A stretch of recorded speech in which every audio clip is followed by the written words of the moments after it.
Hello, good evening to all. My name is Radha Sunil Soni and my channel name is Curio Kids.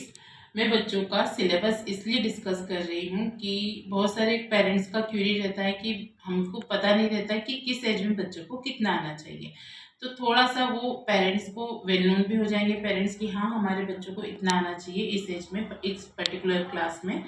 तो मैं English का syllabus KG1 का मैं आपसे discuss कर चुकी हूँ। आप चाहे तो मेरा पिछला वीडियो देख सकते हैं उसके लिए। और आज मैं आपसे हिंदी का सिलेबस डिस्कस करने वाली हूँ। तो हिंदी में बच्चों का प्लस पॉइंट हमारा ये रहता है कि हम हिंदी का बच्चों को अच्छे से भी, क्योंकि हिंदी में फोनिक्स वगैरह ये ऐसा कोई झंझट रहता नहीं उसका। तो हिंदी हम इजीली बच्चों को हमारे भी और भी इनोवेटिव आइडिया से हम घर में बहुत अच्छे से सिखा सकते हैं। एक्चुअली प्रॉब्लम क्या जाता है कि बच्चों को हिंदी लिखने में प्रॉब्लम होती है। नाउअडेज जो बच्चे अभी जो है उनको हिंदी लिखने में प्रॉब्लम भी होती है, प्लस उनको मात्रा का भी इतना अच्छे से आइडेंटिफिकेशन नहीं होता है।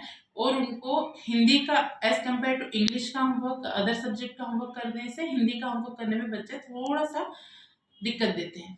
तो वही इसीलिए हमको हिंदी और उनके लिए इजी एंड सॉफ्ट स्पोकन बनाना है कि बच्चा इजीली अंडरस्टैंड भी हो जाए। तो इतना हमको पता होना चाहिए पेरेंट्स को कि KG1 में क्या सिलेबस रहता है। एक 5 से 6 साल के बच्चे को इतना सिलेबस आना चाहिए। तो आइए देखते हैं। पहले हमारा है स्वर। स्वर में हम बच्चों का इंट्रो देंगे, बच्चों को हम बताएंगे कि ये इसको हम स्वर बोलते हैं, इसको हम व्यंजन बोलते हैं। तो स्वर का इंट्रोडक्शन हमको बच्चों को देना है। स्वर के इंट्रोडक्शन में आपको आइडेंटिफिकेशन रहेगा, पिक्चर आइडेंटिफिकेशन रहेगा, चित्र पहचानो जिसे बोलते हैं। एंड फिर उसके बाद में राइटिंग रहेगी।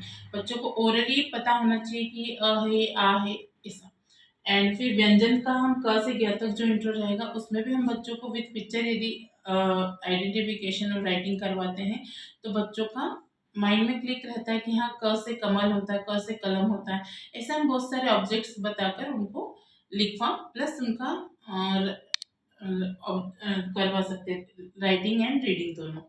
अब बिना मात्रा वाले शब्द, मात्रा वाले शब्द जैसे दो दो जैसे जल, कल, फल, ऐसे शब्द जिसमें मात्रा ना हो वैसे शब्द हम बच्चों से लिखवा सकते हैं। क्योंकि KG1 में बच्चों का इतना ही होने में नियर अबाउट आधा साल चला जाता है। सीक्वेंस राइटिंग में, इंट्रोडक्शन में, आइडेंटिफिकेशन में, ये सारे में मतलब हाफ ईयर बच्चों का कवर हो जाता है। उसके बाद में बच्चों को बिना मात्रा के शब्द लिखाएंगे, वो बच्चा शब्द रीड भी कर सके प्लस लिख भी सके। KG1 में बच्चों को मात्रा का इंट्रोडक्शन नहीं रहता है, जो हम बोलते हैं स्वर के साथ में जो मात्रा है। अब रहता है चित्र पहचानो। कुछ चित्र रहते हैं जैसे बिना मात्रा के, जैसे सड़क हुआ, बटन हुआ, बतख हुआ, वैसे बच्चों को हम करवा सकते हैं।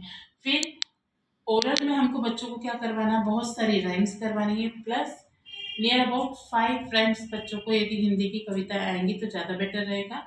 एंड उसके साथ में रंगों के नाम, फलों के नाम, सब्जी के नाम, सप्ताह के नाम और जानवरों के नाम, जंगली जानवर, पालतू जानवर, ये क्या क्या है बच्चों को उनका हिंदी में नाम बच्चों को आना चाहिए।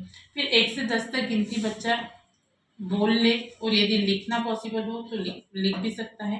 तो इतना बच्चों का सिलेबस रहता है। ये हमारा, यदि हमने इतना सिलेबस करवा दिया तो हमको एक बच्चा उसके लिए परफेक्ट है। Thank you.